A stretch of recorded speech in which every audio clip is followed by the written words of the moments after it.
চারিদিকে এখনো তো অস্থিরতা কেন? এত টেনশন, এত ভয়, যুদ্ধ, সবকিছু আমরা দেখছি। কারণ হচ্ছে আমরা শক্তি যুগে আছি এখন, মানে দুটো যুগের মাঝখানে, যুগ পরিবর্তনের সময়। পরিবর্তন অ্যাকচুয়ালি হয়েই গেছে, কিন্তু পরিবর্তন শুরু করা আর শেষ করার মাঝখানে যে টাইম, যেমন একটি বাড়ি তৈরি করতে গেলে, পুরনো বাড়ি ভাঙার পর নতুন বাড়ি তৈরি করার মাঝখানের যে টাইমটা, সেই টাইমটার সময়ে আছে। তাই এত আমরা এটাকে নেগেটিভলি যদি দেখি তাহলে এত প্রবলেম। এই জিনিসটাই পজিটিভলি আমরা নিতে পারি কিভাবে?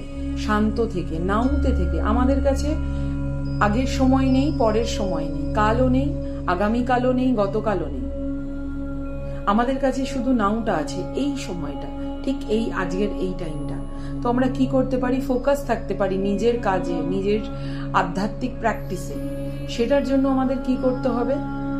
নিজের আধ্যাত্মিক প্র্যাকটিস কোনগুলো? যেগুলো আপনি ডেইলি দিনগত কর্ম করছেন, আপনি সেই কর্ম করতেই এখানে এসছেন, আপনার সোল সেটা করতে এসছে। তার জন্য কি দরকার? Focus, 100% focus. আর ফোকাসের জন্য কি দরকার? মেডিটেশন, ধ্যান করা। তো আপনি যদি দেখেন যে কালেকটিভ এনার্জি একটা প্রচন্ড হেভি হয়ে আছে, আমরা নেগেটিভিটি দেখে দেখে আমাদের মন দুঃখে কষ্টে পরিপূর্ণ হয়ে যাচ্ছে, সেটা আমাদের পার্সোনাল লাইফকে এফেক্ট করছে, সেক্ষেত্রে আপনি করতে পারেন ডেইলি গাইডেড মেডিটেশন, যেটা আপনি পাবেন আমার ইউটিউব চ্যানেলে। আর অবশ্যই এই রিলসটাকে লাইক করুন, কমেন্ট করুন, যাতে আরো লোকের কাছে পৌঁছায়, তারাও তাদের নিজেদের জীবনকে একটা স্থিরতাতে আনতে পারে। আপনি যদি